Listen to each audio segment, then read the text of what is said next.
चले भाई, तो आज हमारी पहली क्लास है। ठीक है ना। थोड़ा इंट्रोडक्शन से स्टार्ट करते हैं। मेरा नाम है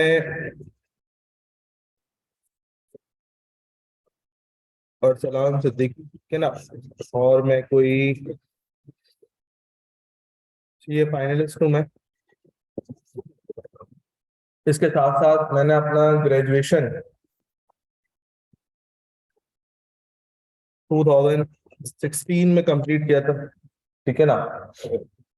कुछ टाइम मैंने आर्टिकल्स भी अपनी करी है। उस आर्टिकल्स के दौर के अंदर ऑडिट के अंदर मैंने फार्मा कंपनी का भी ऑडिट किया है। बैंक का ही मैंने किया है। फार्मास्यूटिकल कंपनी है सामी फार्मा, उसका ही मैंने ऑडिट किया है। ठीक है ना। इसके साथ साथ अगर मैं अपना टीचिंग एक्सपीरियंस की बात करूं,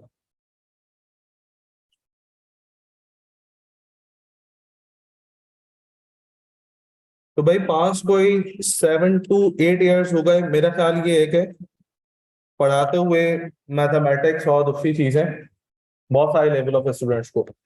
इसमें सबसे पहले अगर मैं बताऊंगा आपको, तो एक आता है हमारे पास PRC2, quantitative methods and techniques. ठीक है ना। ये सब्जेक्ट मैं ARTD में पढ़ा रहा हूँ 2020 से। ठीक है। इसके साथ साथ हमारे पास एक पेपर है जिसको हम लोग बोलते हैं कैप 6, सेकंड स्टेज के अंदर। कैप 6 नाम का पेपर है जिसको हम लोग बोलते हैं MFA,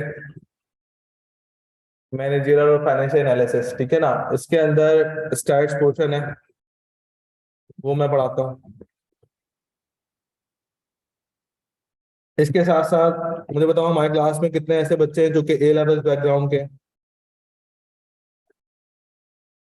एक दो तीन।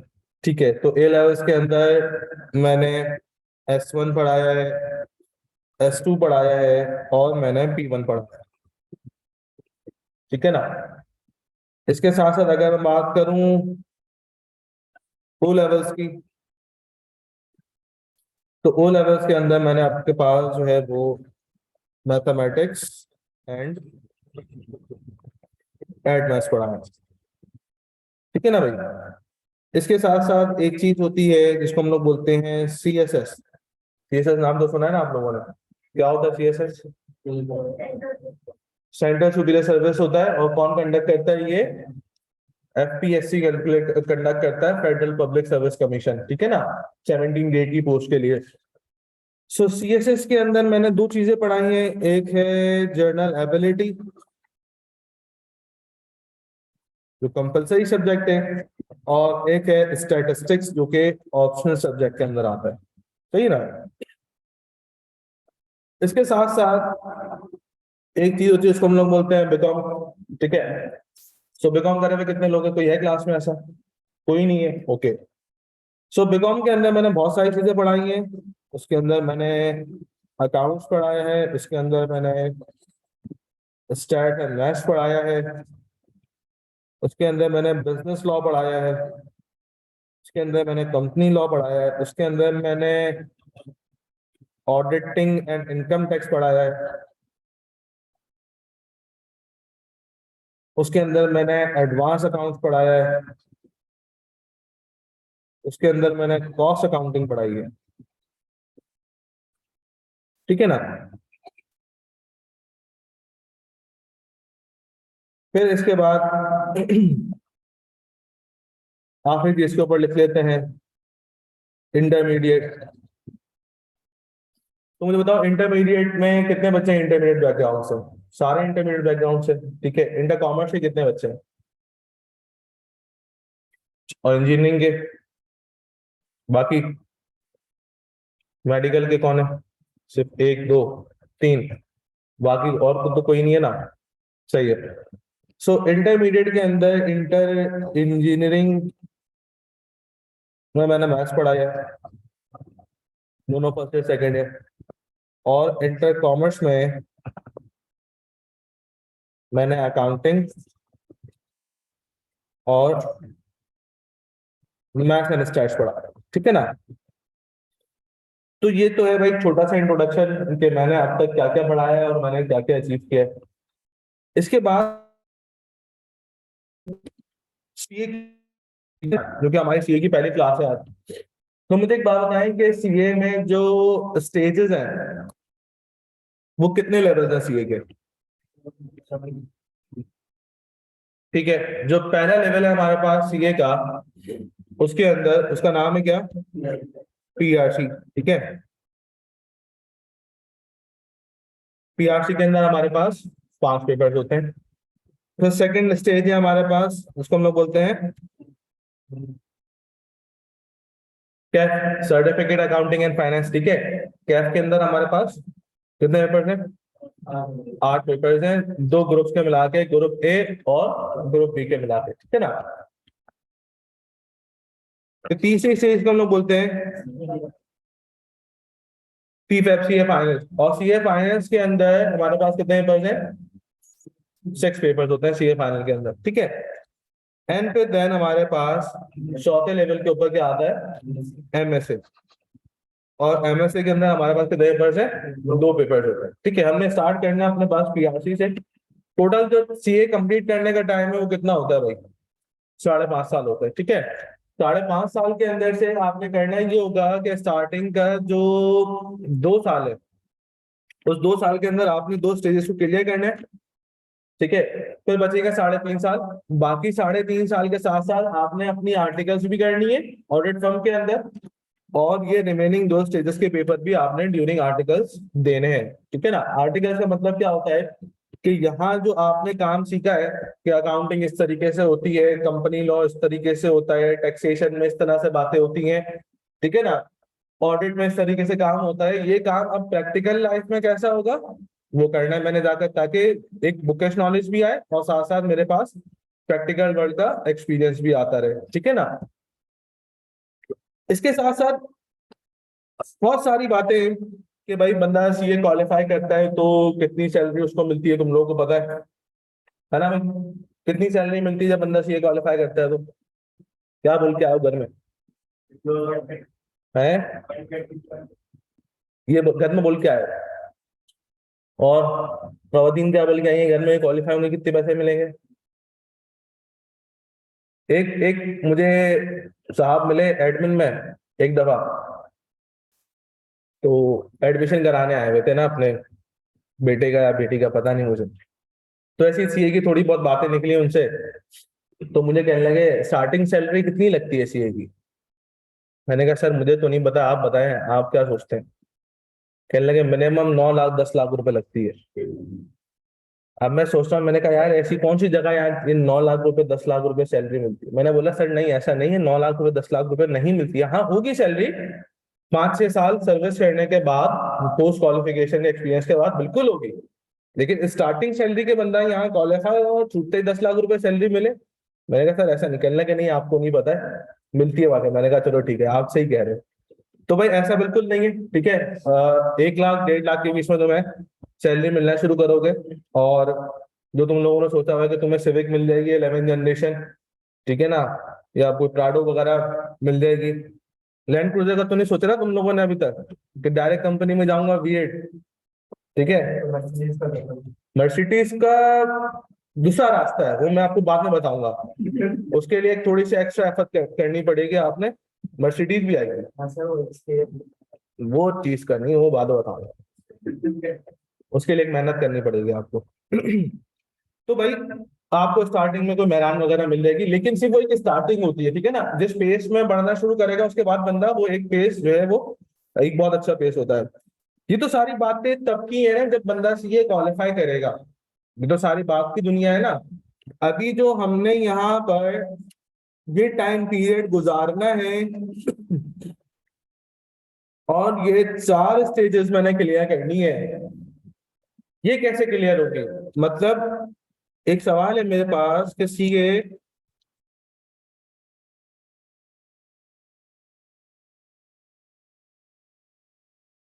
सीए कैसे होता है? पहले तो इस बात का आंसर आए कि भाई सीए ऐसे होता है, ऐसे करना चाहिए सीए, तो फिर ये बातें सुनते में अच्छी भी लगेगी कि यार 10 लाख रुपए सैलरी होगी, 15 लाख रुपए सैलरी होगी, ठीक है ना, गाड़ी भी अच्छी होगी, तो बात की बात है। पहले तो ये जो 5.5 साल जिंदगी के यहाँ गुजारने हैं हमने, वो कैसे गुजारने हैं? तो क्या सोच के आए हो कि सीए कैसे होता है? कुछ तुमने बड़े लोगों से पूछा होगा आपने, हाँ, कैसे बहुत मेहनत करनी होगी, क्या मैं क्या सर के बल खड़ा होकर मेहनत करना शुरू करूंगा कि भाई बहुत मेहनत कर रहा हूँ? कंसिस्टेंट रहना होगा। किस चीज में कंसिस्टेंट रहना होगा? किसको बोलते हैं? अच्छा, और फिर टाइम मैनेजमेंट का मतलब क्या है? जिस टाइम पे आपको ये चीज करनी हो तो वो चीज उसी टाइम आप करना, हर रोज कंसिस्टेंसी के साथ। फिर और ये तो इन लोगों ने अपने हिस्से का बोल दिया, तुम लोग बोलो अपने अपने हिस्से का। Selective technique. अच्छा, हाँ तुम बोलो, क्या सोच के आओ? स्टार्ट हो तो उसके डेवलप क्या पता चलेगा? डेवलप करेंगे टॉपिक्स के हिसाब से। अच्छा, हाँ, कैसे पढ़ना पड़ेगा ये मेरी समझ नहीं आता ना, कैसे पढ़ना तो पड़ेगा, लेकिन वो कैसे पढ़ना है ये मैं पूछ रहा हूँ, समझ समझ के। 4-5 घंटे सेल्फ स्टडी का देखो, मैं आपको बताता हूँ सीए कैसे होता है। सीए का एक सिंपल सा एक फॉर्मूला है भाई, इस फॉर्मूले को याद रखो, आपका सीए आसान हो जाएगा। अच्छा मुझे एक बात बताओ, एक बंदा है वो सोचता है कि समंदर का पानी पी लूं मैं एक ही वक्त में, तो क्या पी सकता है? नहीं पी सकता, पेट फट जाएगा उसका, नहीं पी सकता समंदर का पानी। इसी तरीके से क्या सीए एक समंदर है, तो एक टाइम में मैं सीए नहीं कर सकता, या मैं सोचूं कि यार मैं जल्दी जल्दी पढ़ के पेपर निकाल लूं अपना, तो मैं सीए नहीं कर सकता। सीए के लिए जितना टाइम रिक्वायर्ड है उस टाइम के अंदर मैंने थोड़ा थोड़ा रोज करना होगा। जैसे समंदर का पानी अगर मैंने बिना एक साथ पीऊंगा तो पेट फट जाएगा, लेकिन अगर मैं हर एक घंटे बाद एक गिलास दो दो गिलास पीऊं तो यार एक उम्मीद है कि हाँ यार मैं पी सकता हूँ। पी तो फिर भी नहीं सकता, लेकिन एक उम्मीद तो होती है ना, एक साथ पीऊंगा तो अभी पेट फट जाएगा मेरा। तो होगा क्या कि सीए का नाम है थोड़ा थोड़ा रोज करना है। थोड़ा थोड़ा रोज का मतलब क्या है कि जितना काम आपको रोज का बताया जा रहा है उतना काम आपने घर जाके करना है। मिसाल के तौर के ऊपर, अगर एक दिन में आपके पास, एक दिन के अंदर 12 घंटे, वो 24 घंटे आपके पास, ठीक है ना? अगर 24 घंटे हैं, 24 घंटों में से आपकी जो क्लासेस होंगी वो कितने घंटे होंगी? मैक्सिमम 8 घंटे होंगी, 7 घंटे 8 घंटे मैक्सिमम बता रहा हूँ, ठीक है? चलो 8 घंटे हटा देते, कितना टाइम बचा? 16 घंटे बचे ना मेरे पास। ओके, इस 16 घंटे से अगर मैं ट्रेवल के अपने टाइम निकाल दूं, ऐसा थोड़ी है कि घर के दरवाजे से निकलूंगा और यहाँ कैंपस के ऊपर, टाइम भी लगेगा आने जाने के अंदर मुझे, ठीक है ना? एक काम करते हैं, ट्रेवल का कितना टाइम निकालें ट्रेवल का? 2 घंटे निकाल दो, चलो तैयार वैयार होने के टाइम भी उसमें साथ में कर लो, तो 2 घंटे ट्रेवल के भी हमने क्या कर दिया इसमें से माइनस से दे। कितने घंटे बचे भाई? 14 आवर्स बचे। अब बात आती है सोने की। 6 घंटे कौन सो रहा है भाई? एक काम करो, 8 घंटे सो जाओ, चलो 6 घंटे घंटे 5 घंटे नहीं सो, 8 घंटे सो जाओ। रिमेनिंग कितना टाइम बचा? 6 घंटा। एक काम करो, 1 घंटा ऐसी फालतू का निकाल दो, खाने पीने का फालतू घंटा निकाल दिया नहीं है, 1 घंटे खाओगे क्या दिन में पूरा?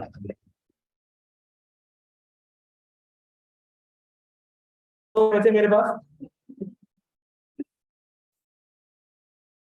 5 घंटे बचे। अब इस 5 घंटे में मैंने क्या करना होगा? इस 5 घंटे मैंने करनी होगी अपने पास, इसका नाम है,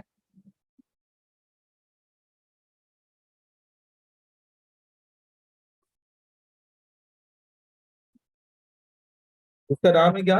सेल्फ स्टडी। इस 5 घंटे के अंदर मैंने अपने पास सेल्फ स्टडी,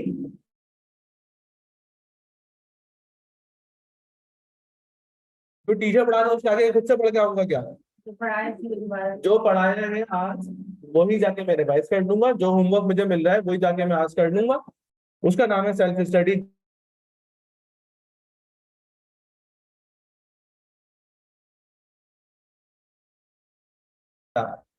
अगर तुम्हें लगता है कि ये मैं 5 घंटे अपनी लाइफ के, 4 घंटे अपनी लाइफ के नहीं निकाल सकता हूँ पढ़ने के लिए, तो मेरा भाई एडमिशन मत लेना। हाँ, अगर तुम सोचते हो कि हाँ यार मैं 5 घंटे 4 घंटे इजीली निकाल लूंगा अपने सेल्फ स्टडी घर जाके पढ़ने के, तो भाई बेहतरीन काम है, आप सीए में वो बच्चा जिसको 5 घंटे पढ़ने की आदत नहीं है, उसके लिए सर्वाइवल बहुत मुश्किल होता है पेपर्स का, ठीक है ना, पेपर्स क्लियर करना बहुत मुश्किल है उसके लिए।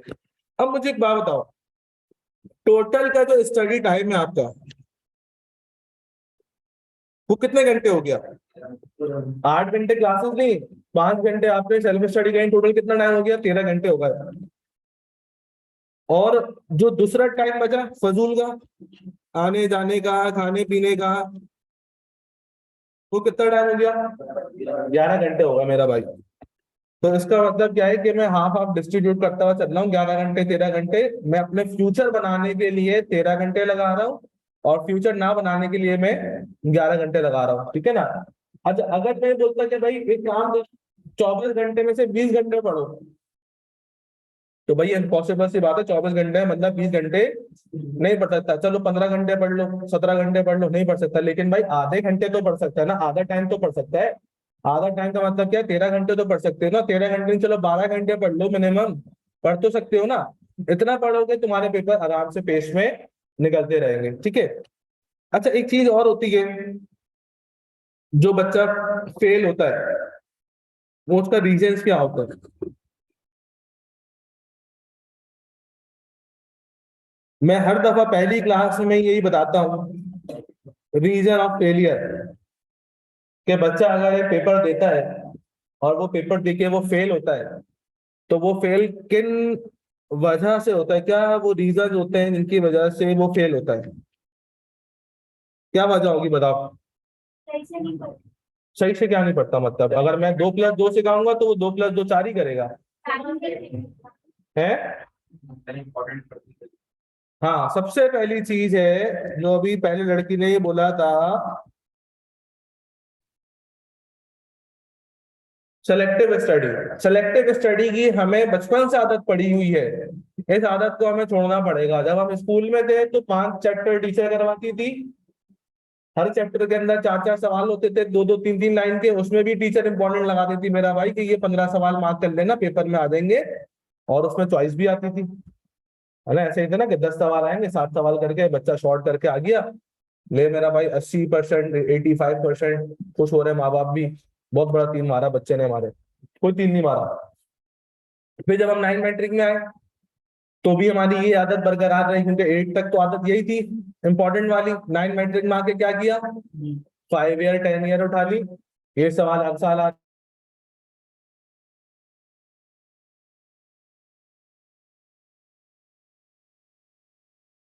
ठीक है ना। फिर दूसरा, हम अगर याद नहीं कर सकते थे तो हम कुछ रख कर लेके जाते थे, है ना, कुछ मटेरियल रख के ले गए आसरे के लिए। ऐसा तो होता ही नहीं होता, ऐसा ही होता ही नहीं होता।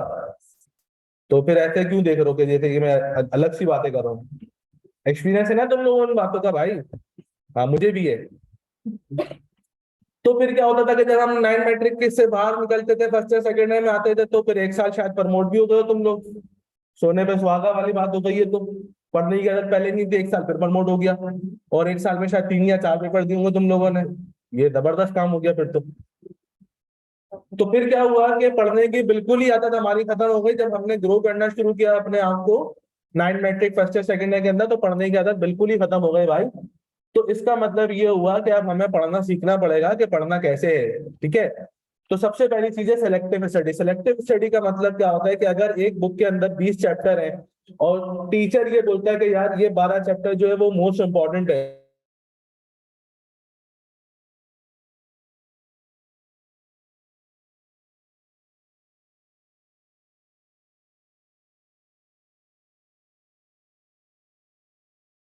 या नहीं पता है किसको?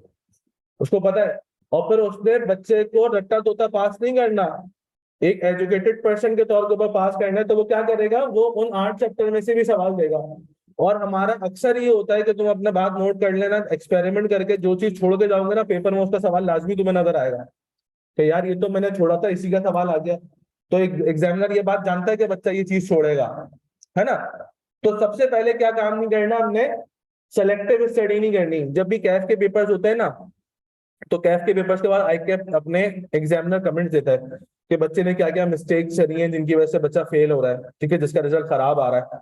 हर साल सबसे पहला कमेंट इस बात का सेम होता है कि बच्चा सेलेक्टिव स्टडी की वजह से फेल हो रहा है। बच्चा जा रहा है यही 5 चैप्टर 8 चैप्टर 10 चैप्टर कवर करके, आधी बुक कवर करके जा रहा है, तो फिर आधे ही मार्क्स आएंगे भाई, पेपर पास नहीं होगा उसका, ठीक है ना। पेपर 40 पे ही रुकेगा, 40 पे ही रुकेगा, ठीक है, 45 पे ही रुकेगा, पेपर पास नहीं होगा, 50 वाला पास होता है, ये तो पता है ना तुम लोगों को, 50% वाला पेपर पास होता है। तो पहला काम हमें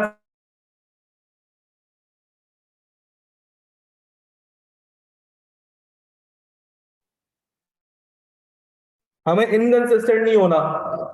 इनकंसिस्टेंट का मतलब क्या है, कभी मूड हुआ पढ़ लिया, कभी मूड हुआ नहीं पढ़ लिया, हम अब तक मूड के हिसाब से पढ़ते हुए आ रहे हैं कि अभी गर्मी ज्यादा हो रही है अभी नहीं पढ़ूंगा, शाम का मौसम अच्छा होता है तब पढ़ूंगा, या अभी थकावट हो रही है सो जाता हूँ रात को पढ़ लूंगा, या सुबह उठ के पढ़ लेता हूँ सुबह अच्छा याद होता है। इसी प्रकार के रीजन है, ठीक है ना, इंसान बेवकूफ बनाता है अपने आप को। तो इनकंसिस्टेंट नहीं होना। इनकंसिस्टेंसी का मतलब ये कि जो काम आपको बताया जा रहा है कि यार आज घर जाना है और 25 सवाल सॉल्व करने हैं, तो वो सॉल्व करके करने ही है मैंने, भले रात को कुछ भी हो जाए, ठीक है। सबसे पहली चीज, फिर तीसरे नंबर के ऊपर आता है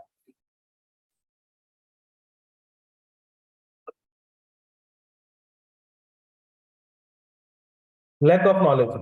लैक ऑफ नॉलेज का क्या मतलब है, जब मैंने कोर्स ही आधा पढ़ा है तो मुझे नॉलेज ही नहीं है पूरी फिर कोर्स की, है ना, तो फिर लैक ऑफ नॉलेज का भी केस आ जाता है। फिर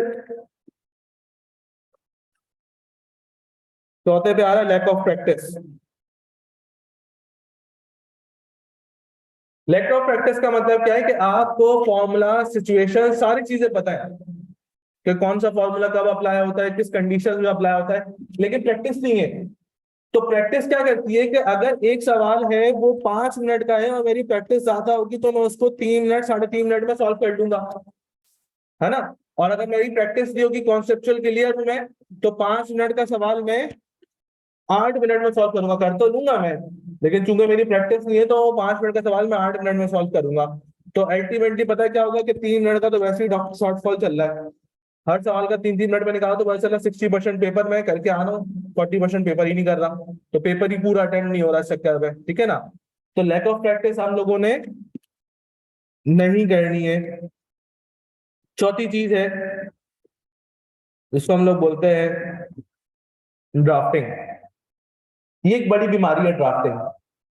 इस बीमारी, ये कब आती है, ये बीमारी आपको फेस होगी थ्योरी वाले सब्जेक्ट्स के अंदर। अब ड्राफ्टिंग का मतलब क्या होता है कि आंसर लिखना कैसे है। मिसाल के तौर के ऊपर आईक्यूएफ में सवाल आता है, सिंपल सिंपल आईक्यूएफ में सवाल आता है आपका नाम क्या है, 3 मार्क्स का। अब आदत से मजबूर हूं ना, पुरानी आदत तो अभी लगी हुई है, आहिस्ता आहिस्ता जाएगी।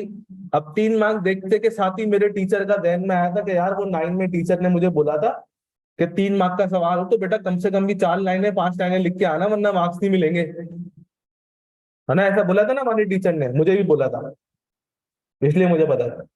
तो क्या हुआ भाई, आदत से मजबूर मैंने, अब मेरा नाम ये है, मैं यहाँ रहता हूँ और मेरी उम्र इतनी है और मैं सीए कर रहा हूँ, मैं 4 लाइनें लिखकर आ गया। एग्जामिनर पता है क्या करेगा, वो पेज फाड़ देगा, बोलेगा दफा हो जाओ दोबारा पेपर देने आना। ऐसे बोलेगा, वाकई बोलेगा ऐसे। तो लिखना क्या है फिर, मुझे मुझे लिखना ये है कि जब आईटीएम ने पूछा कि भाई तुम्हारा नाम क्या है, तो मैं अपना लिख के आऊंगा कि भाई मेरा नाम ये है। अब वो भले 50 मार्क्स का सवाल हो, ठीक है ना, भले वो 5 मार्क्स का सवाल हो, भले वो 2 मार्क्स का सवाल हो, 1 मार्क्स का सवाल हो, जितना पूछे जाना उतना ही जवाब देके आऊंगा। अपने पास से मैं फजूल की चीजें उसमें लिखकर नहीं आऊंगा, ठीक है ना। अच्छा, फिर ड्राफ्टिंग का मसला तब आता है जब केस स्टडीज आती हैं,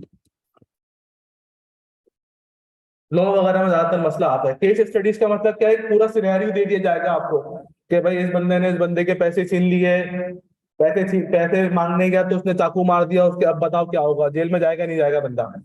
तो मैंने अपना जजमेंट नहीं देना कि वो बंदा नेक था उसके चाकू भी लग गया तो जेल में जाएगा, नहीं, ऐसे स्टेटमेंट नहीं देना। मैंने उसको उस सिनेरियो को अपनी डेफिनेशन से लिंक करना होगा, जो डेफिनेशन मैंने लॉ में पढ़ी होगी कि हाँ यार ये इस डेफिनेशन में ऐसी बातें लिखी हुई थी, ठीक है ना। तो उसको लिंक करना होगा अपने केस स्टडी को अपनी थ्योरी से, उसको बोलते हैं ड्राफ्टिंग, ठीक है।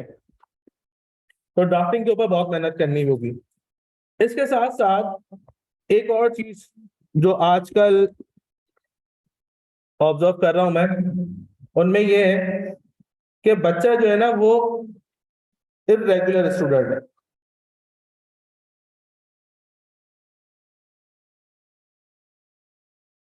इरेगुलर स्टूडेंट का मतलब क्या होता है?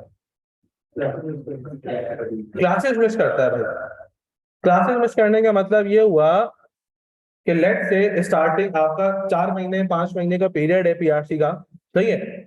2 महीने बच्चे के अंदर बड़ा मोटिवेटेड होता है कि यार मैंने कुछ करना है और मैंने पढ़ना है और मैं घर जाके पढ़ूंगा भी। सारी बातें टीचर की ना उसकी जहन में होती है और बहुत अच्छे से अमल कर रहा होता है। फिर आ जाता है शैतान बहकाने, बोलता नहीं भाई ये कहाँ जा रहा है, इधर चल। तो इधर चल का मतलब ये होता है कि जब उसकी दोस्ती होना शुरू होती है, पहले आपस में दोस्तियां होंगी, इधर इधर, और फिर इधर इधर दोस्तियां होंगी आपस में, ठीक है ना। तो एक का मूड नहीं हो रहा होगा, दूसरे का मूड होगा क्लास में, तो उसका शैतान बहकाएगा यार खाना खा के आ जाते हैं, 15 मिनट का ब्रेक है। आ जाएंगे 10 मिनट के अंदर, पता चला वो खाना खाने का तो आधा घंटा हो गया, फिर बोलता बोलता यार अब आधा घंटा तो लेट हो गया, अब क्या करूँ, क्लास में जाके रिकॉर्डेड देख लूंगा। तो वो कैंटीन में या गेमिंग जोन में नजर आ रहा होता है फिर वो उसके बाद, 2 महीने के बाद। अच्छा कुछ इनसे और सुपीरियर कैटेगरी होती है, तो बंदे की ना दिमाग की खिड़की खुल जाती है, मैं ऐसे बोलता हूँ उसको। दिमाग की खिड़की का मतलब क्या, पहले आपस में इधर उधर दोस्ती हो रही होती है, फिर इधर उधर दोस्ती हो रही होती है, फिर इधर उधर शुरू होती है दोस्तियां, होती है ना। एज भी ऐसी है, होनी भी चाहिए। तो जब इधर उधर दोस्ती होना शुरू हो जाती है ना, तो फिर सीए नहीं होता, कुछ और होता है। तो सीए नहीं हो रहा होता, बंदा आ रहा होता है सीए करने, 2 महीने पहले तक बंदा सीए कर रहा था, अब वो कुछ और सोच रहा है, ठीक है, अच्छा ही सोच रहा है। तो अब वो कुछ और सोच रहा है कि भाई मैं और मामला में इन्वॉल्व हूँ, तो भाई सीए करना, तो फिर तेल लेने चला गया सीए, अब मैं कहीं और चला गया। तो कहने का मकसद ये है कि भाई, अच्छा फिर एक और चीज है, रिकॉर्डेड लेक्चर्स का। बंदा ज्यादा लेक्चर्स मिस हो जाए तो उसके रिकॉर्डेड लेक्चर्स देना शुरू कर दो। अच्छा फिर रिकॉर्डेड लेक्चर्स का भी बर्डन बहुत हो जाता है आजकल बच्चे के पास, टाइम तो है नहीं ना बच्चे के पास, बहुत मसरूफ चलता है दिन में।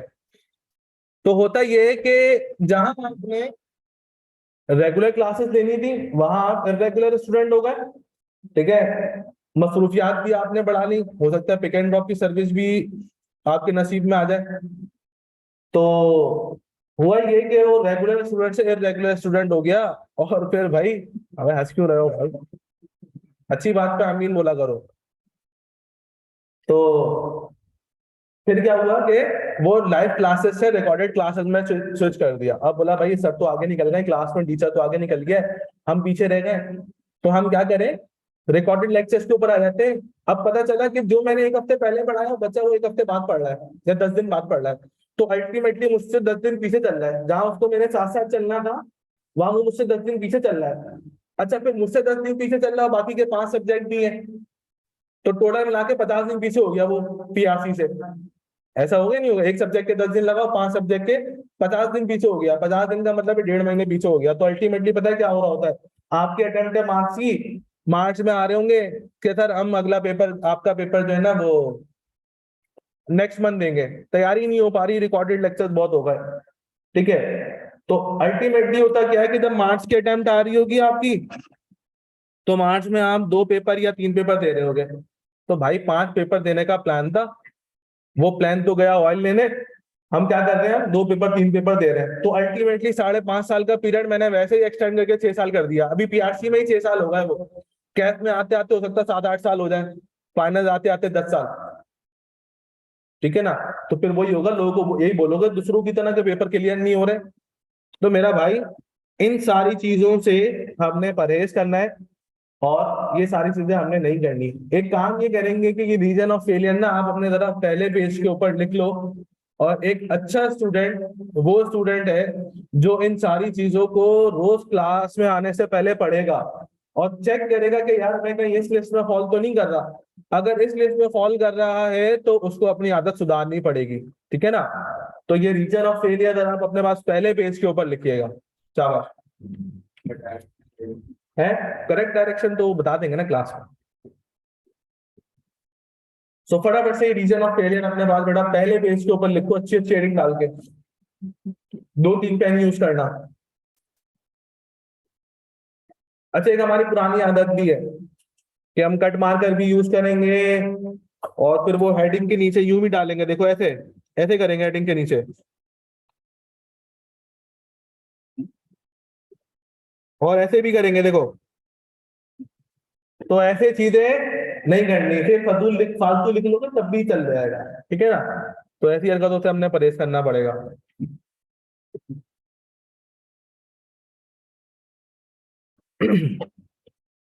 फटाफट से लिख लें बेटा ये।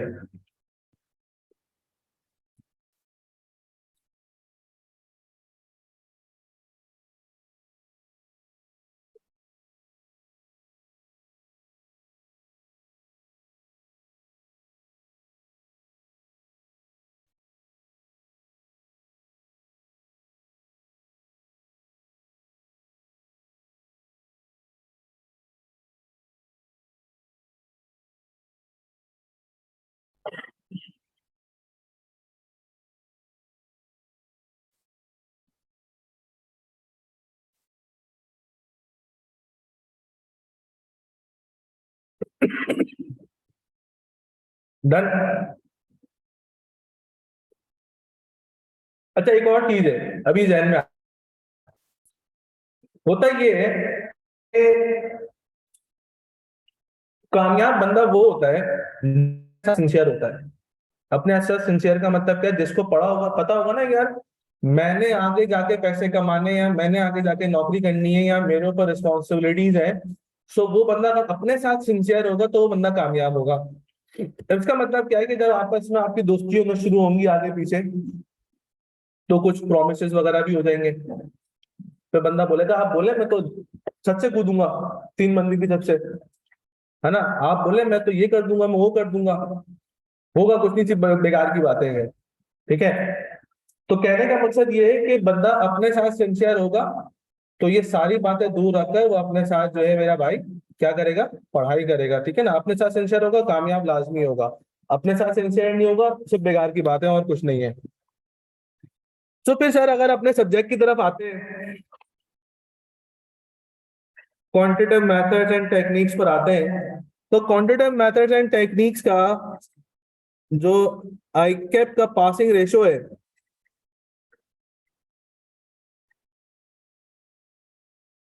वो क्या है। आईकेप का पासिंग रेशो क्या है, मतलब आईकेप में जो बच्चा पेपर देता है कितने परसेंट पास होते हैं, कितने परसेंट फेल होते हैं। 50। कहाँ है 50% भाई, कहाँ लिख लिया 50%। ये मैं लिखता हूँ 35 से 45%।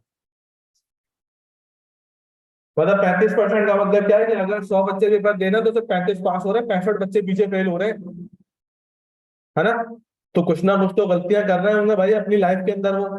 और फिर पास होते होते जब क्वालिफाई होता है तो 2-3% बच्चा पास हो रहा होता है। तो सीन क्या होता है कि पासिंग रेशियो हमारे सब्जेक्ट का जो है वो काफी कम है। ये आईकेप का बता रहा हूँ भाई, मैं अपना नहीं बता रहा, मैं अपना ही बता देता हूँ। फिर जहां पर आपने एडमिशन लिया है,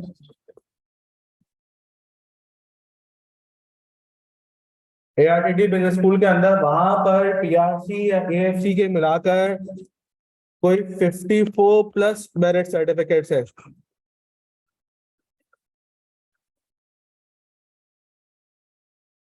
ठीक है ना। और अगर मैं इसका आपको पुराना ट्रेंड बताऊं, तो भाई जब से मैंने पढ़ाना शुरू किया था, मेरी पहली अटेम्प्ट का स्टूडेंट था, अटेम्प्ट की बैच की दिसंबर 2020। तो दिसंबर 2020 से लेके ये मैं आपको बताता हूँ सितंबर 2020 तक, ठीक है ना। दिसंबर 2020 से लेके सितंबर 2020 तक तो मेरा रिजल्ट कभी भी 98% से कम नहीं हुआ, ठीक है। मतलब कि जितने बच्चे अल्हम्दुलिल्लाह आज तक पढ़ाए हैं, ऑन एन एवरेज मेरा जो रिजल्ट आया है वो या तो 98% आया है मिनिमम, या तो 99% है। 100% रिजल्ट भी नहीं आया मेरा अच्छा, तो या तो 98 रहा है या तो 99 रहा है, ठीक है ना।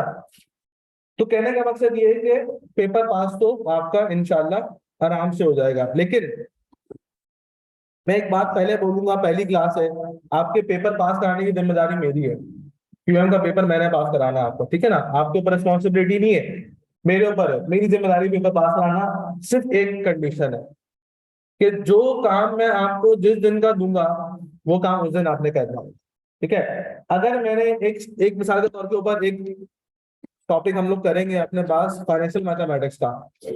फाइनेंशियल मैथमेटिक्स के अंदर मैं क्लास में कोई आपको 200 सवाल सॉल्व कराऊंगा, 200 क्वेश्चन के करीब हम क्लास में सॉल्व करेंगे। और जब मैं इसका असाइनमेंट दूंगा ना, तो असाइनमेंट में कोई 550 के करीब सवाल है, ठीक है, वो आपने करने होंगे। फिर मैं क्विजेस दूंगा, तो पता चला क्विज के अंदर कोई 200 सवाल के करीब टेस्ट होगा। एक क्विज में 200 नहीं होंगे, 4-5 क्विज दूंगा 50-50 करके, ठीक है ना। तो कुल मिला के टोटल जो एमसीक्यूज होगा वो कितने हो गए, 950 हो गए ना। अब एक चैप्टर के ऊपर हम 950 सवाल सॉल्व करेंगे, तो आप सोच लो कि 15 चैप्टर के ऊपर कितने करेंगे फिर, ठीक है, अंदाजा लगा लो अपने तौर के ऊपर। 15 चैप्टर है कुल टोटल, ठीक है। ये 2 चैप्टर का बताया मैंने 950 का।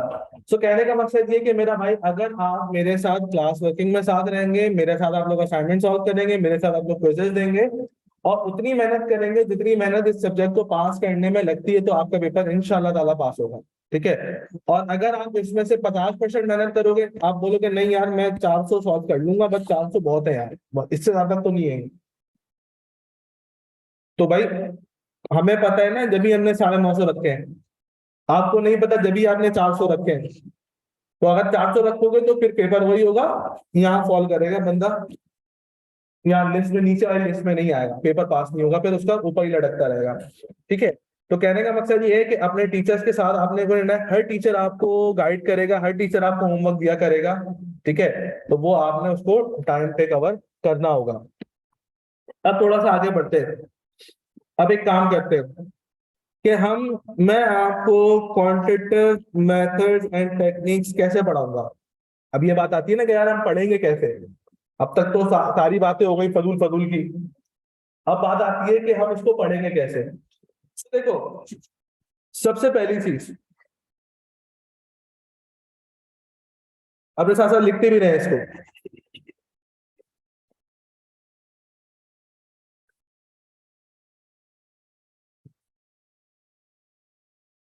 क्या लिखा मैंने, concept building from day one. हमारी एक बहुत खराब आदत है, और वो खराब आदत ये है कि हमें जो पढ़ाया जा रहा है ना हम वो पढ़ लेते हैं। अगर टीचर ने बोला है कि भाई किसी भी चीज का एरिया निकालने का फॉर्मूला ये है, तो भाई ये ऐसे ही है, इसको हम याद कर लेते हैं। इसको हमें याद नहीं करना, इसको हमें कॉन्सेप्चुअली लेना है कि यार ये फॉर्मूला अगर है तो ऐसा क्यों है, रीजन क्या है इसके पीछे भाई, ठीक है ना। तो ये एक हमारी बड़ी खराब आदत है कि हम उस चीज का रट्टा मार लेते हैं। रट्टा मारने वाला कामयाब नहीं होगा मेरा भाई, मुझे कॉन्सेप्चुअली साउंड रहना पड़ेगा, मुझे पीछे का बैकग्राउंड पता होना चाहिए कि पीछे चल क्या रहा था जो ये फॉर्मूला आ गया, ठीक है ना। सेकेंड चीज, मैं कॉन्सेप्ट बिल्डिंग के बाद सेकेंड चीज पे मैं आपको कराऊंगा प्रैक्टिस। और प्रैक्टिस के लिए मैं आपको बेटा अपने हैंडआउट्स प्रोवाइड करूंगा। हैंडआउट का मतलब क्या है, मैं अपनी सेपरेट पीडीएफ फाइल आप लोगों को प्रोवाइड किया करूंगा, जिसमें मैं अपने क्वेश्चन क्लास वर्किंग के होंगे, ठीक है ना। वो मैंने करवाने, जैसे मैंने 200 सवाल लिखे क्लास में, वो मैं आपको अपने हैंडआउट्स के थ्रू कवर करवा दूंगा। थर्ड पे आती है, जब कॉन्सेप्ट बिल्डिंग हो जाएगी, हैंडआउट की प्रैक्टिस हो जाएगी, क्लास में डिस्कशन हो गई, अब बारी आएगी होमवर्क की, मतलब असाइनमेंट्स की।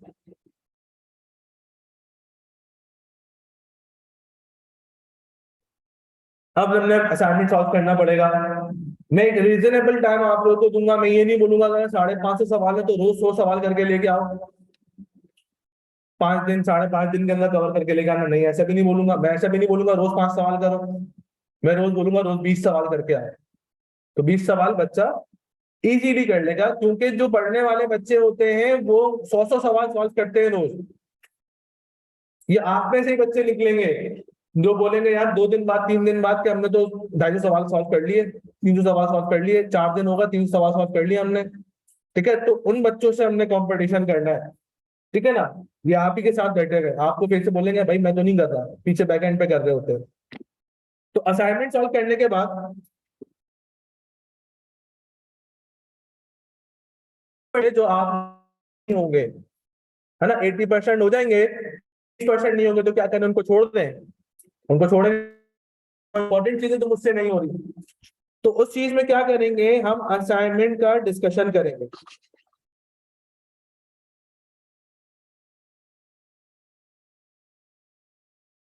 जो आप लोगों से सवाल सॉल्व नहीं हो रहे, असाइनमेंट डिस्कशन के अंदर मैं हाथ पकड़वा के आप लोग करवाऊंगा कि नहीं यार ये सवाल ऐसे होगा, ठीक है। फिर असाइनमेंट डिस्कशन के बाद फिर क्या होगा सर, फिर क्विजेज होंगे। अच्छा क्विज दे दिए, मार्क्स खराब आ गए, 50 मार्क्स का क्विज था, 30 मार्क्स आ रहे, 35 मार्क्स आ रहे, तो समझदार बच्चा तो ये होना चाहिए, मेहनत करिए, मेरे 15 मार्क्स फिर भी कम आए, तो उसको तो पागल हो जाना चाहिए कि मेरे 15 मार्क्स कम कैसे आए। फिर क्या करेंगे तो क्विज डिस्कशन कर लेंगे। फिर परेशानी की बात क्या है, क्विज डिस्कशन के बाद मेरा भाई जो आपकी असाइनमेंट डिस्कशन में स्लो वो नहीं कवर कर सके असाइनमेंट डिस्कशन में, या वो चीज उसको क्विज डिस्कशन में भी समझ नहीं आएगी, ठीक है ना, तो फिर एक काम करो मेरा भाई, इसका नाम है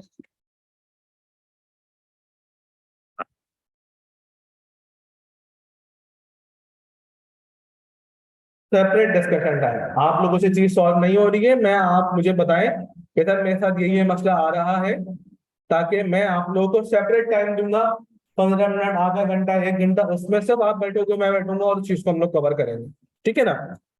अच्छा मिसाल के तौर के ऊपर सीन पता है क्या होता है, एक बंदा है उसकी टांग में दर्द हो रहा है फॉर अननोन रीजन, ठीक है ना, तो अब क्या है, जब टांग में दर्द हो रहा है मेरी, और रोज डे बाय डे वो दर्द बढ़ता चला जा रहा है, तो मैं अपनी हरकतें नहीं देख रहा।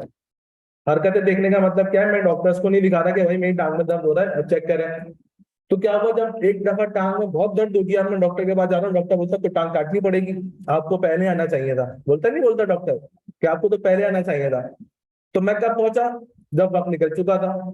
तो अगर आप लोगों की क्लास में कोई चीज समझ नहीं आ रही, और आप लोग मुझसे वो क्लास के दौरान या क्लास के बाद या 1 दिन बाद या 2 दिन बाद वो नहीं पूछते हो, तो वो चीज जहन में अभी भी अनसॉल्व है नहीं है, वो वैसी के वैसी पॉइंट लटका हुआ है, वो दर्द जहन में हो रहा है। और वो दर्द कब होगा, जब पता कब चलेगा, टांग कटने वाली सिचुएशन, जब पेपर दो के पेपर फेल हो जाएगा, फिर आप बोलोगे सर मेरे तो तब से समझ नहीं आ रहा था। तो फिर इसमें गलती किसकी है, टीचर की है, स्टूडेंट की गलती है। इसमें स्टूडेंट की गलती है कि जब से दर्द होना शुरू हुआ था दिमाग में भाई, तब से आते कि यार सर मुझसे ये नहीं हो रहा, मुझे बताओ ये क्यों नहीं हो रहा, ठीक है, तो मैं आपको सेपरेट डिस्कशन टाइम नहीं दूंगा। अच्छा फिर बहुत से लोग होते हैं जो डिस्कशन से भाग रहे होते हैं, बोले नहीं भाई सर डांटेंगे पहले, फिर बताएंगे नहीं मैं ऐसा नहीं करता हूँ, आज तक मैंने किसी को भी टक्कर नहीं मारी है, ठीक है ना। तो क्या होगा कि जब सेपरेट डिस्कशन टाइम में ही बंदा नहीं आ रहा, अच्छा फिर एक काम करो भाई, एक चीज है जिसको हम लोग बहुत यूज करते हैं, व्हाट्सएप, 24 घंटों में से 20 घंटे हम इसके ऊपर ऑनलाइन नजर आते हैं, पता नहीं क्या करते हैं, मेरी समझ नहीं आती कि अब हम व्हाट्सएप पे क्या करती है। मैं कैंपस आ रहा हूँ, मैं कैंपस जा रहा हूँ, खत्म हो गई बात, ऑनलाइन लेके बंदा क्या कर रहा है, आज तक ये मिस्ट्री मुझे समझ नहीं आया। खैर जो लोग हंस रहे हो सकता है उनको पता हो ये रीजन क्या है इसके पीछे का। भाई क्यों दांत निकाल रहा है भाई, बैठा हुआ क्या हो गया, यही रहो यही रहो यही रहो, अभी घर जाके यही रहो अभी। अच्छा तो भाई व्हाट्सएप पे आप मुझसे पूछ लो, सवाल भेज दो, व्हाट्सएप पे मुझसे पूछ लो, मैं आपको व्हाट्सएप पे जवाब दे दूंगा। फिर क्या होगा कि जब इतना काम हम कर लेंगे पूरे क्यूएम के ऊपर, तो फिर हमारी बात आएगी रिवीजन सेशन की। अब रिवीजन सेशंस करना शुरू करेंगे, रिवाइज करना शुरू करेंगे, जो आज से 200 साल पहले पढ़ा था उसको रिवाइज करना शुरू करेंगे हम डेली बेसिस के ऊपर। फिर मेरा भाई जब कुछ नहीं बचेगा, फिर हम लेंगे आपका रैंक क्विज सीरीज। पहले क्या होता था कि हम जो क्विजेस ले रहे थे वो इंडिविजुअल सब्जेक्ट के ले रहे थे, इंडिविजुअल चैप्टर के ले रहे थे, कि एक चैप्टर पढ़ा, असाइनमेंट डिस्कशन करी, क्विज दे दिया उसका। तो अब क्या होगा, हम 3 3 चैप्टर रिवाइज करेंगे और 3 चैप्टर का कंबाइन मैं आपसे ग्रैंड क्विज दूंगा। तो पता चला 5 ग्रैंड क्विज मैंने आपसे ले लिए, टोटल 15 चैप्टर्स के ऊपर, ठीक है ना। अच्छा फिर ग्रैंड क्विज के अंदर कुछ चीजें नहीं होंगी तो उसकी डिस्कशन हम लोग कर लेंगे। फिर क्या करेंगे सर, फिर मॉक लेंगे आपसे। अब पूरे 50 सवाल आपके पास आएंगे पूरे क्यूएम के ऊपर से, ठीक है ना। वो आप लोगों ने सॉल्व कर लेंगे, फिर हो सकता है उसमें से कोई एक दो सवाल हो सकता है नहीं सॉल्व हो, तो मेरा भाई आखिरी में जब कुछ नहीं बचेगा,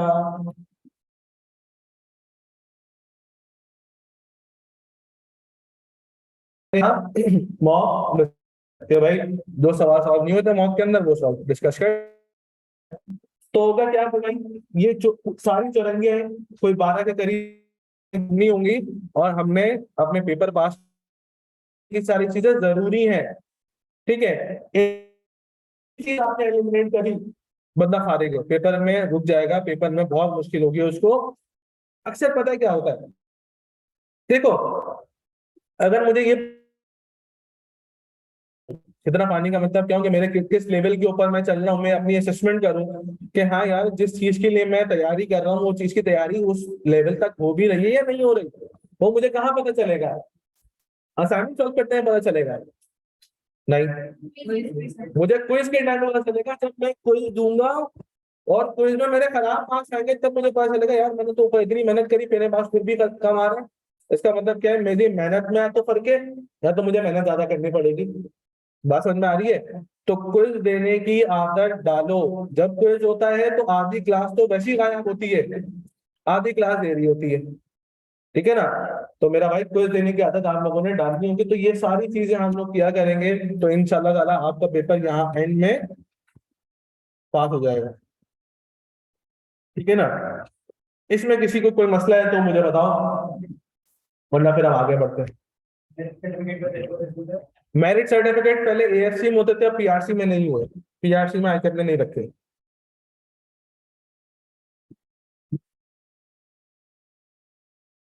सर्टिफिकेट्स का क्राइटेरिया है,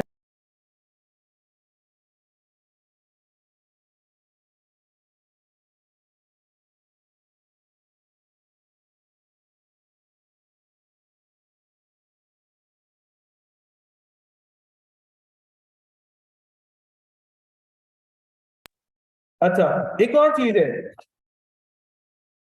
आप जब मेरे स्टूडेंट से पूछेंगे भाई कि क्यूएम का पेपर कैसे आता है, मैं आपको बोलूंगा बहुत हार्ड आता है। अब मेरे स्टूडेंट से पूछोगे बोलोगे मैं भाई सब झूठ बोलते हैं पेपर आसान आता है। सच कौन बोल रहा है, स्टूडेंट सच बोल रहा है ना, बोल दो। भाई है वो भी आपका, मतलब थोड़ी बोल रहा है वो भी सच कह रहा है, मैं भी सच कह रहा हूँ। तो फर्क क्या है, फर्क पता है क्या, ये फर्क है। मैंने एक अपना एक डिफिकल्टी लेवल बनाया हुआ है, मैं बोलता हूँ डिफिकल्टी लेवल 1 to 10। आईकेएम का जो पेपर है वो डिफिकल्टी लेवल 5 का है, मिसाल के तौर पर मैंने अपना बनाया हुआ है कि आईकेएम जो डिफिकल्टी लेवल 5 तक की चीजें एग्जाम में पूछता है। मैं ना आपको 6 पे कराऊंगा, ना 7 पे कराऊंगा, ना 8 पे, ना 9 पे, मैं आपको सीधा 10 तक कराऊंगा। मतलब आईकेएम में सवाल आ रहा है कुछ ऐसा,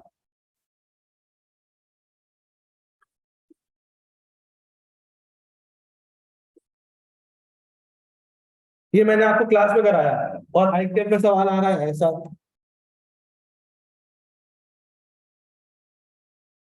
तो इसका मतलब ये होगा जब हम क्लास में ये चीज सॉल्व कर लेंगे तो फिर ये तो मेरे लिए कुछ भी नहीं है।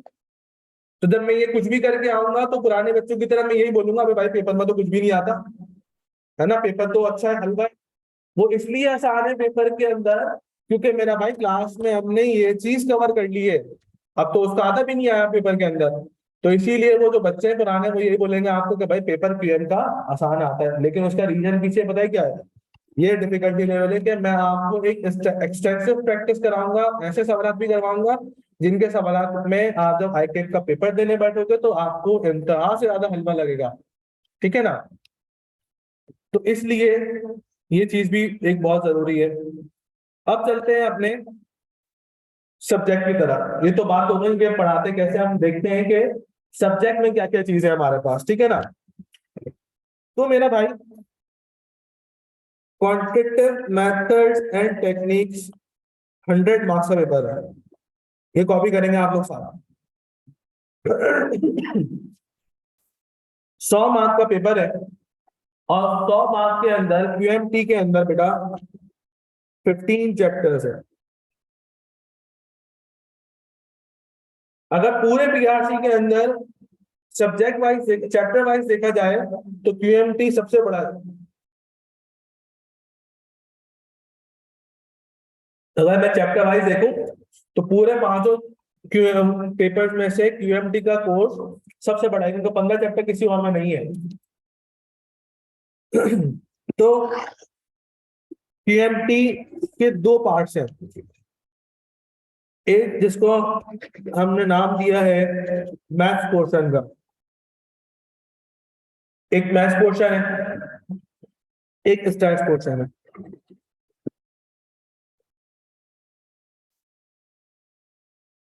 मैथ्स पोर्शन के अंदर हमारे पास मेरे बच्चा 6 चैप्टर है, और स्टैट्स पोर्शन के अंदर हमारे पास कितने बचे?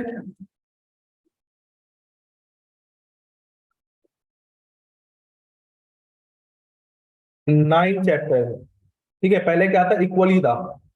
जब पहले एएससी में होता था तो पहले बराबर होते थे, अब जब से पीआरसी में आया तो मैथमेटिक्स के अंदर कुछ चैप्टर जो है वो आईकेएप ने एलिमिनेट कर दिए। पहले ये 15 चैप्टर नहीं थे, पहले ये 19 चैप्टर थे, 18 या 19 चैप्टर थे पहले। ठीक है, तो मैथ पोर्शन में से कुछ चीजें रिड्यूस हो चुकी हैं।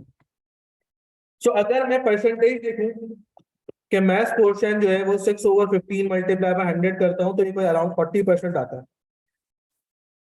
तो हमारे सिलेबस जो मैथ क्यूएमटी है उसमें 40% मैथ्स है, और 9/15 करके मल्टीप्लाई बाय 100 करता हूं तो ये हो जाएगा 60%, और 60% जो है वो स्टैट्स है। ठीक है भाई। अब सर ये 15 चैप्टर जो है आई के अपने 5 ग्रेड में डिवाइड किए हुए हैं। ये जो 15 चैप्टर्स हैं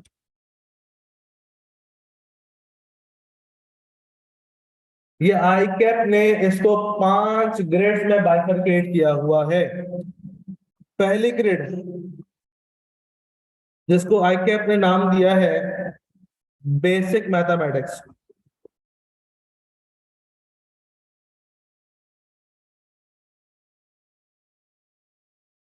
और इस बेसिक मैथमेटिक्स की जो बेटा वेटेज है वो 10 से 20 मार्क्स की है। ठीक है, फिर सेकंड जो ग्रेड है वो है फाइनेंशियल मैथमेटिक्स। ये मेरी बड़ी फेवरेट ग्रेड है।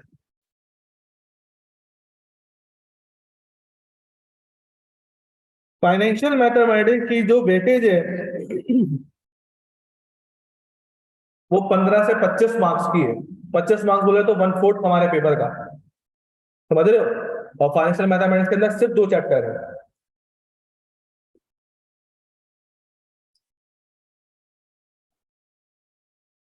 फिर तीसरे पे हमारे पास आता है डेटा एनालिसिस। डेटा एनालिसिस की जो ग्रेड है बेटा वो 20 से 30 मार्क्स की है। फोर्थ पे हमारे पास आता है प्रोबेबिलिटी एंड डिस्ट्रीब्यूशन।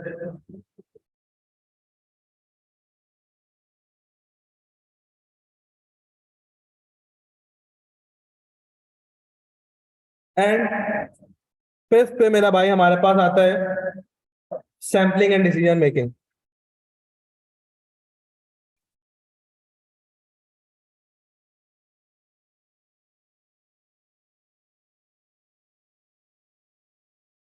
तो मेरा भाई अगर हम प्रोबेबिलिटी डिस्ट्रीब्यूशन की मैं आपको ग्रेड बताऊं तो ये भी 15 से 20 मार्क की है, और डिसीजन मेकिंग की ग्रेड बताऊं तो वो 20 से 25 मार्क्स तक का आपके पास टेस्ट हो रहा होता है। ठीक है ना। तो ये आईकैप ने हमारे 15 चैप्टर कुछ 5 ग्रेड्स में बाइफरकेट किए हुए हैं। अब देखते हैं कि सर हर ग्रेड में कितने कितने चैप्टर्स हैं। तो पहली ग्रेड देखते हैं बेसिक मैथमेटिक्स वाली।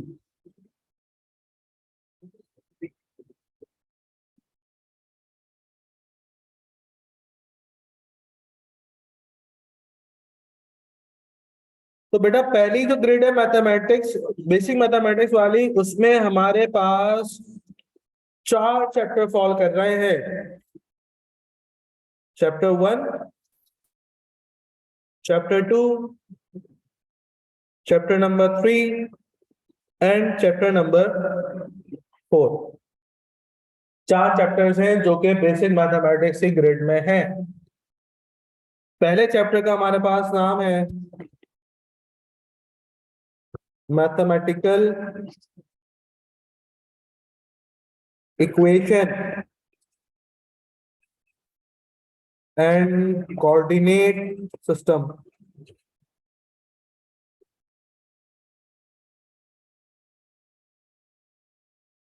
सेकंड जो हमारे पास चैप्टर है उसका नाम है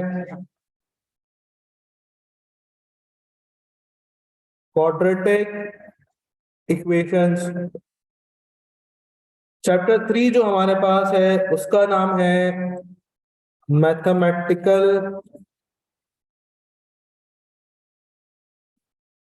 प्रोग्रेशन। उसको हम सीक्वेंस एंड सीरीज भी बोलते हैं।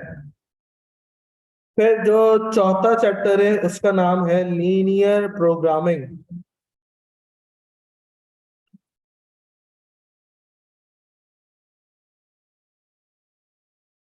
ठीक है मेरा भाई। तो ये चार चैप्टर्स हैं और इन चार चैप्टर्स की मिनिमम वेटेज कितनी है 10 मार्क की और मैक्सिमम वेटेज कितनी है इनकी 20 मार्क्स की। अब चलते हैं ग्रेड 2 के ऊपर फाइनेंशियल मैथमेटिक्स के ऊपर। ये कॉपी कर लो।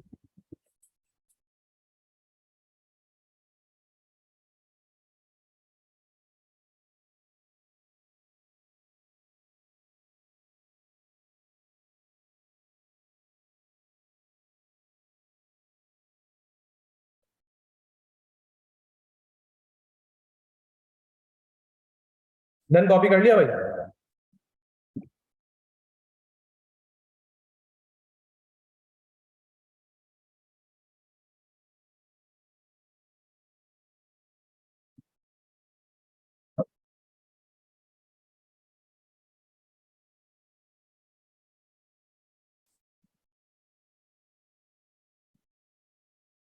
डन, चलो। फाइनेंशियल मैथमेटिक्स की जो ग्रेड है उसमें सिर्फ दो चैप्टर्स है, chapter number 5 and chapter number 6। Chapter number 5 को मैं बोलता हूं कंपाउंडिंग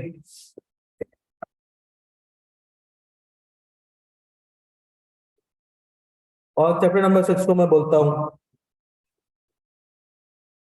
डिस्काउंटिंग।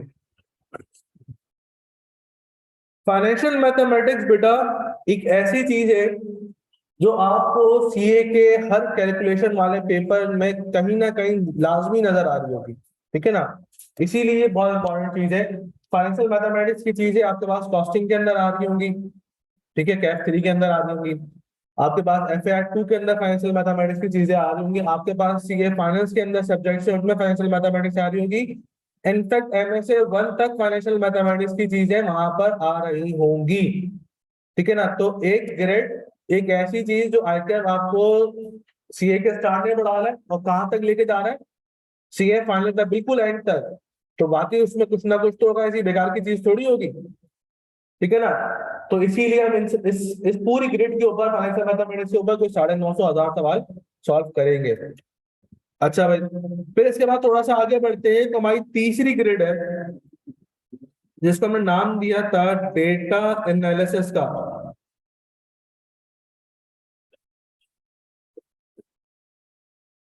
मेरा भाई डेटा एनालिसिस के अंदर अगेन मेरे पास चार चैप्टर आते हैं, chapter 7, chapter 8, 9 and chapter number 10। या ये वाली लाइन बंद कर दो, हाथ आगे वाली अंधेरा रहने दो, पीछे की क्यों बंद कर रहा। चलो बस सही सही है ना, नजर आ रहा तुम लोग लिख लोगे, आके आगे तो सही है ना सबकी। ठीक है आओ। नहीं कुछ लोगों की वीक होती है तो इस वजह से मैं पूछ रहा हूँ, ताकि अगर लाइट खुलवाने की तो मैं खुलवा दूंगा। सही है ना, नजर आ रहा है सबको ना भाई, लिख लोगे कॉपीज में। ओके, तो भाई डेटा एनालिसिस के अंदर मेरे पास चार सब्जेक्ट आ रहे हैं, चार चैप्टर आ रहे हैं। चैप्टर नंबर 7 का नाम है data collection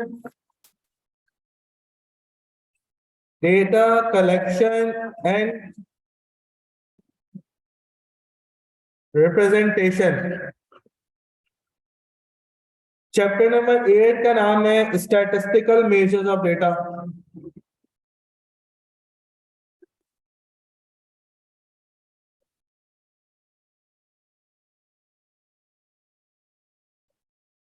statistical measures of data हम यहां भी पढ़ेंगे, और मैंने नाम लिया था अभी कैप 6 का।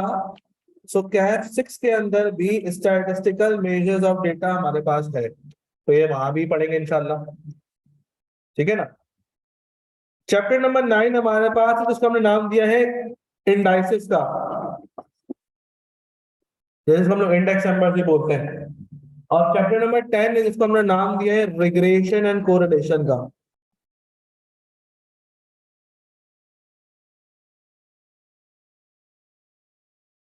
रिग्रेशन एंड कोरिलेशन भी हमारे पास कैप 6 के अंदर कैरी फॉरवर्ड हो रहा है।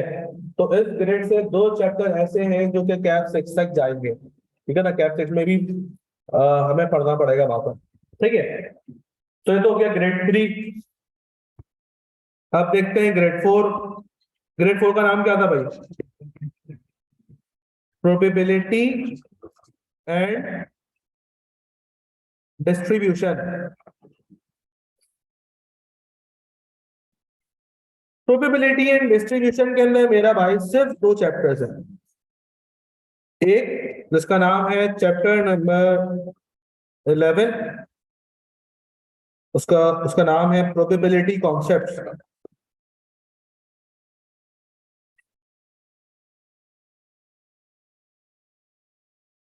और एक है चैप्टर नंबर 12, इसका नाम है प्रोबेबिलिटी डिस्ट्रीब्यूशन।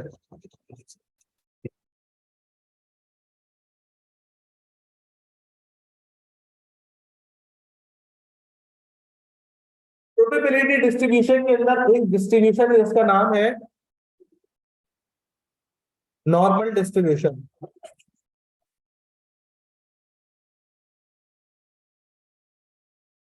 नॉर्मल डिस्ट्रीब्यूशन भी आपके पास मेरा भाई कैप 6 एमएफए के अंदर कैरी फॉरवर्ड हो रहा है। अब लास्ट ग्रेड हमारे पास बचती है, जिसका नाम है sampling and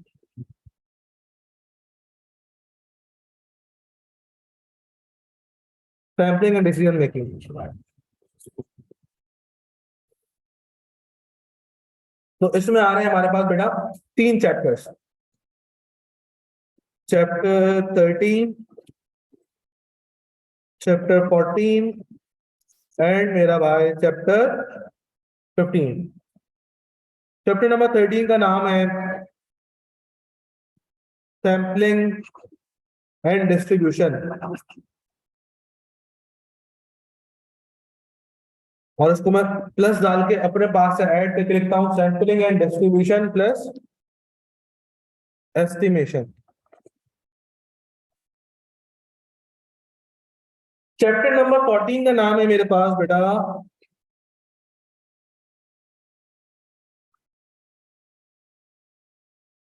hypothesis testing. Hypothesis testing भी मेरे बच्चों कैप 6 एमएफए के अंदर कैरी फॉरवर्ड होगा। Chapter number 15।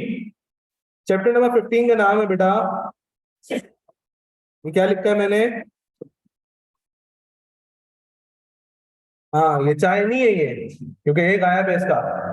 ये काय स्क्वायर लिखा है, काय स्क्वायर टेस्टिंग। और काय स्क्वायर टेस्टिंग भी कैप 6 एमएफए के अंदर कैरी फॉरवर्ड होगा। बस खत्म, इतना सा। इससे ज्यादा नहीं है, क्या करें। शुक्र करो आई कैप ने कुछ चीजें एलिमिनेट कर दी, डेरिवेटिव वगैरह पहले थे तो वाई कैप ने हटा दिए हैं। जो चीज बच्चों को आसान लगती है ना, ये बात पता नहीं मुझे क्यों हजम नहीं होती। पता चलेगा अभी आगे। बच्चा बोल रहा होता चैप्टर स्टार्ट करूंगा, बच्चा बोल रहा था आसान है, 3-4 सवाल के बाद पता नहीं सवाल आ रहा, तो बोलता है तब मेरे से नहीं हो रहा, आप ही करा दो। देखते हैं। डेरिवेटिव वगैरह थे, डेरिवेटिव्स के 2 चैप्टर से वो एलिमिनेट हुआ, ठीक है ना। एक हमारे पास मैट्रिसेस का चैप्टर था, वो एलिमिनेट हो गया। मतलब मार्क्स गेनिंग चीजें थी जो कि एलिमिनेट हो गई हमारे पास से। डेरिवेटिव ऐसे थे जो पूरे कैलकुलेटर पे हो जाते थे हमारे पास, ठीक है ना। और मैट्रिसेस ऐसे थे जो कि पूरे कैलकुलेटर पे हो जाते थे, तो वो दोनों चीजें आईकैप में एलिमिनेट कर दिए। ठीक है भाई। सो ये कुछ ग्रेड्स हैं जो मैंने आपके सामने लिखी हैं। अब चलते हैं मेरा भाई पेपर पैटर्न की तरफ, कि पेपर का पैटर्न क्या होता है अपना। आओ, इसमें किसी का कोई सवाल है तो मुझसे करो। किसी का कोई सवाल नहीं है, सब खुश हो तुम लोग, ओके। टाइम है बेटा, वैसे तो बहुत टाइम लगेगा,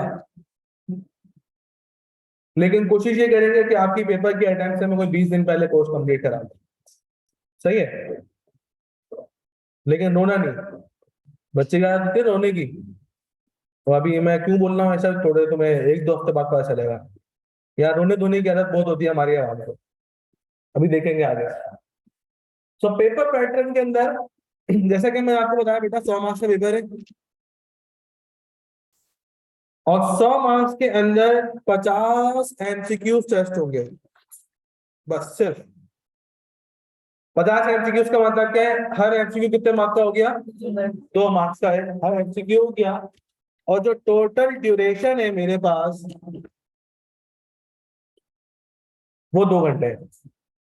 मतलब 2 घंटों के अंदर मैंने 50 एमसीक्यू सॉल्व करने होंगे।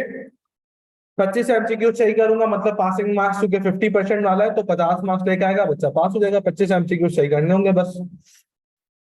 अच्छा, एक मार्क वर्किंग का होगा, वर्किंग को आई कैप से वर्किंग का कोई मतलब नहीं है, फिर 2 मार्क की जाएगा। मर्जी है उसकी। पहले क्या होता था, पहले ये होता था एएफसी के अंदर के 100 मार्क का पेपर होता था क्यूएम का, और 70 एमसीक्यू टेस्ट होते थे, जिसमें 1 मार्क वाले, 2 मार्क वाले, 3 मार्क वाले होते थे, ठीक है ना। तो कॉम्बिनेशन बन के आता था 70 एमसीक्यू 100 मार्क के। लेकिन अब क्या होता है कि आईकैप ने हर एमसीक्यू का जो मार्क है वो 2 मार्क रख दिया है, ठीक है। उसको वर्किंग से कोई मतलब नहीं है, वर्किंग करो नहीं करो, आंसर मार्क करके आओ। अच्छा, एक बात पता है क्या होती है, ये मैं सोचता हूँ, ये बात तुम भी सोचना, कि अगर एक सवाल है और मैं सॉल्व कर रहा हूं उसको, और अगर सॉल्व करने में मैंने स्टेप्स करने 5 स्टेप, और 5 स्टेप के बाद आंसर आ रहा है, सवाल था 10 मार्क का, आंसर गलत आ गया कैलकुलेशन की वजह से, लेकिन स्टेप के मार्क्स मुझे मिलते थे, ठीक है ना। ऐसा नहीं है कि 10 में से पूरे 0 दे देगा मुझे, वो 4-5, 3 मार्क 4 मार्क मुझे मिल जाया करते थे। लेकिन एमसीक्यू में क्या होता है, आई कैप में वर्किंग देख नहीं रहा, एमसीक्यू ठीक हुआ तो पूरे के दो दो के मार्क्स, और एमसीक्यू गलत हुआ तो 0। तो एमसीक्यू में ये भी होता है कि या तो पूरे मिलेंगे या तो कुछ नहीं मिलेंगे, ठीक है ना। तो ये बात भी याद रखना। अब पेपर पैटर्न की बात करते हैं, तो मेरा भाई जो कैलकुलेशन के सवाल होंगे,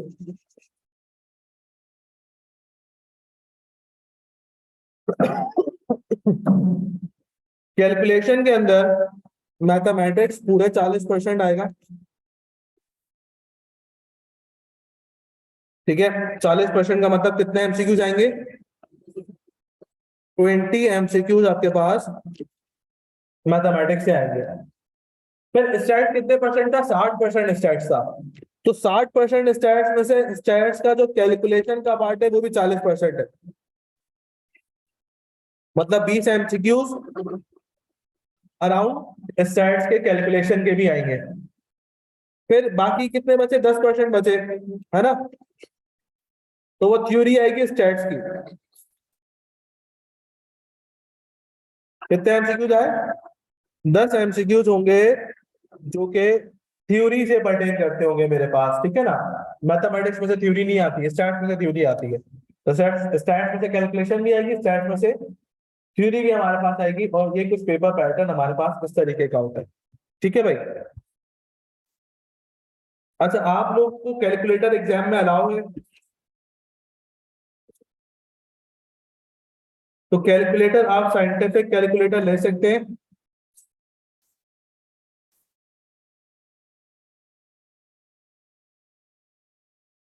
केसीओ वगैरह कैलकुलेटर आप लोग ले लेना, ठीक है। अच्छा, केसीओ का हर कैलकुलेटर एग्जाम में अलाउ नहीं है। क्लास में जो कैलकुलेटर है, ठीक है, वो एग्जाम में अलाउ नहीं है। क्लास में देखा है तुम लोगों ने कैसा होता है? नहीं देखा? अगर नहीं देखा तो अच्छी बात है, देखना भी नहीं, बेकार है, फायदा कुछ नहीं है।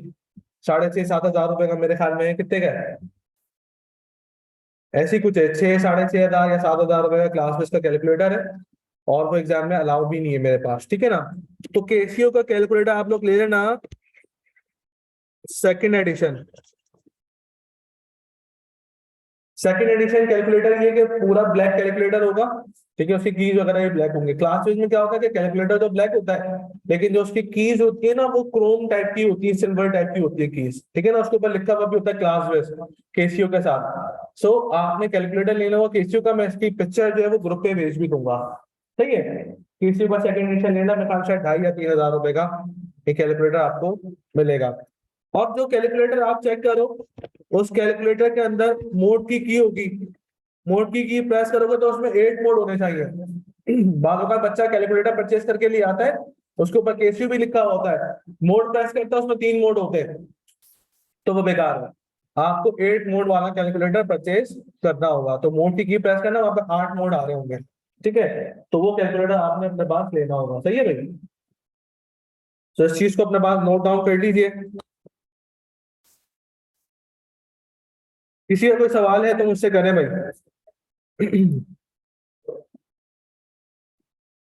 किसी का कोई सवाल नहीं है?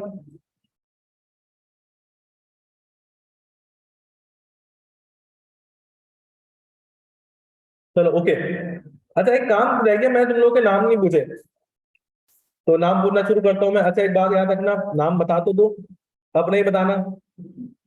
और मैं नाम भूल जाता हूँ, तो मैं कोई 5-6 दफा 10 दफा एक बच्चे से उसका नाम पूछूंगा, तो अज्यूम ये नहीं करना कि यार सर आपको मेरा ही नाम नहीं पता, है ना। तो मुझे वाकई नहीं पता होता, मैं थोड़ी देरों में याद हो जाते हैं मुझे। क्यों, आज ऐसा ही है ना। इसका नाम मुझे अब याद हुआ क्योंकि इसको अगले महीने पेपर देना है, ठीक है। हाँ भाई, क्या नाम रखा हमने अपने ने? ठीक है। हाँ, मैं इश्तिहार इश्तिहार, एडवर्टाइजमेंट मतलब, नहीं फिर इश्तिहार बोला है ना। इश्तिहार इश्तिहार, अच्छा समझा, इश्तिहार एडवर्टाइजमेंट। शहीद हाँ, शहीद, शरीर हाँ, हसान, विशाल, हाँ भाई, अब्दुल रजाक, वासे, ताहा, उजैर, यू से, ओ से, ओके। हाँ भाई, हुसैन, तुम हुसैन हो, और तुम? समीर, उस्मान, तुम छोड़ दो। हाँ, तुम बताओ। दानिया, ओके। हर्षा, हाँ भाई। इतने मुश्किल मुश्किल नाम कैसे रखते हैं घर वाले भाई। कोमल, ये सही नाम है, छोटा नाम हो बंदा फौरन बोले। बड़ा नाम होता है, आधा टाइम तो स्पेल करने में निकल जाता है कि मैं बोलूं क्या। एवन, ठीक है। तो भाई एक काम करते हैं कि आज की क्लास को हम लोग यहीं तक रखते हैं, ठीक है, क्योंकि अपनी क्लास मेरे ख्याल में कितने बजे तक थी? 12:45 तक थी, है ना। तो 12 मेरे ख्याल में शायद 38 हो रहे हैं, 7 मिनट पहले छुट्टी दे रहा हूँ, तो नेक्स्ट क्लास में कंपलसेट कर लूंगा इसको मैं, सही है।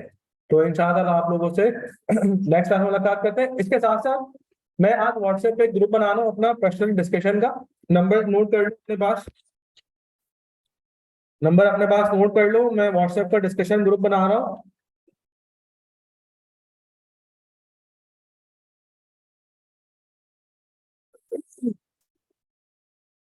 और व्हाट्सएप की डिस्कशन ग्रुप के ऊपर आप मुझे मैसेज करेंगे तो मैं व्हाट्सएप का लिंक आपको ग्रुप का भेज दूंगा, सही है। अच्छा, वो स्टूडेंट्स जिसे मिसाल के तौर पर मैंने इस बच्चे को भेजा और इसने आगे 2-3 को और भेजा, तो जो बच्चे को लिंक मैं नहीं भेजूंगा वो उसको मैं ग्रुप में ऐड नहीं करूंगा। अगर कोई हो भी गया तो फिर मैं उसको रिमूव कर दूंगा, ठीक है। नाम पता नहीं यार क्या है ऐसी। नाम तो मैंने स्टार्टिंग में पहले नाम ही बताया था मैंने। मैं ये नाम नहीं, बोलो भाई, याद रखना, आगे जाके काम आएगा। ये भी समझ नहीं आएगा, आगे जाके समझ आएगा। ठीक है, तो ये चीज अपने पास आप लोग मुझे व्हाट्सएप पे मैसेज कर देना, और मैं ग्रुप बनाऊंगा तो उसमें आप लोगों को मैं ऐड कर दूंगा। वो होता है डिस्कशन ग्रुप। अच्छा एक चीज और सुन लो, डिस्कशन ग्रुप में हम क्या करेंगे, जो सवालात आप लोगों से होमवर्क में मैं दूंगा और सॉल्व नहीं होंगे, वो सारे के सारे सवाल हम डिस्कशन ग्रुप में डिस्कस किया करेंगे, क्योंकि हो सकता है कि मेरे मुझसे ना हो रहा वो सवाल, किसी दूसरे किया हुआ, तो अगर मैं सवाल पूछूंगा तो वर्किंग आ जाएगी, मेरा काम निकल जाएगा, काम रुकेगा नहीं उस टाइम के ऊपर। ठीक है। अच्छा एक चीज और, मैं माइक म्यूट करता हूँ।